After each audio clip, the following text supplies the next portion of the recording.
More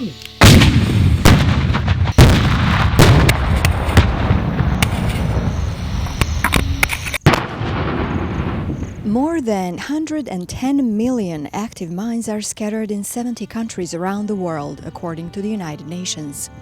This means one landmine for every 52 people. Remnants of conflict devastate lives.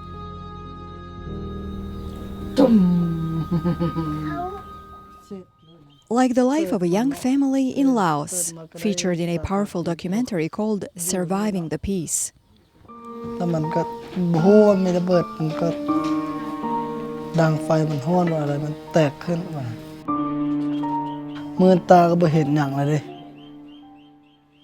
This young villager was building a fire in his backyard without knowing there was a bomb there. It exploded, and he could no longer see. The film was produced for MAG, Mines Advisory Group, an international organization that saves lives and builds futures through the destruction of weapons in conflict-affected countries.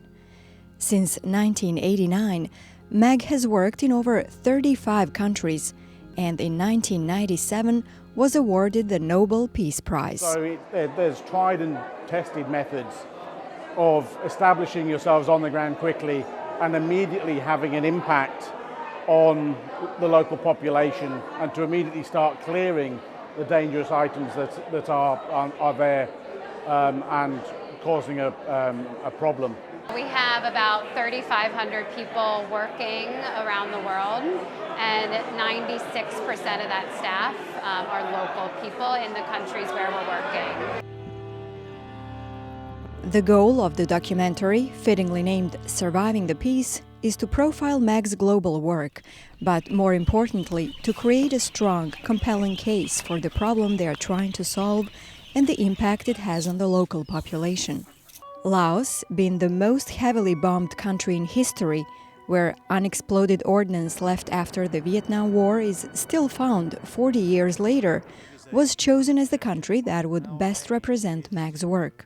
In May 2011, filmmaker Nathan Golan and cinematographer Rick Gershon filmed the documentary, which was an idea of Patricia Loria, the marketing manager for MAG America.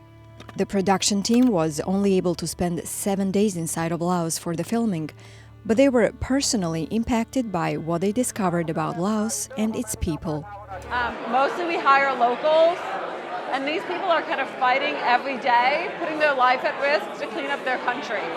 And if they can do that, I can come here and fight as hard as I can to put on a good event to get people aware of it. So they're really my inspiration. You know, one person we thought it would be too hard to capture on film, but it was a boy whose friend exploded from him walking home just like 2 weeks before we saw him. And it just broke my heart.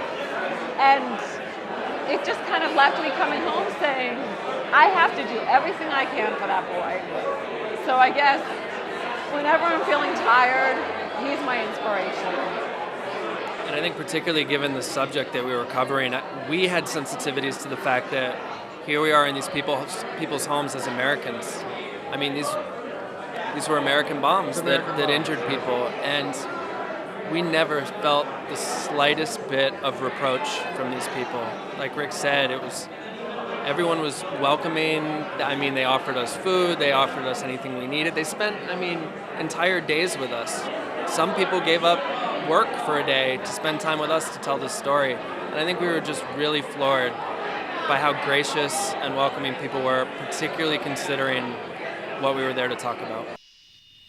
What MAG America representatives and these two filmmakers want the documentary to inspire most is increased awareness of MAG's important work around the world, more exposure to the situation inside war-torn countries like Laos, and provoke action, get more people to care, and do more. Well, I think the revelation that I had was to realize what an impact that we have as U.S. taxpayers, and kind of the role that our country plays all over the world without us even knowing it, without us really realizing it. You know, growing up, going through U.S. school systems, we don't understand how we're changing every corner of the world.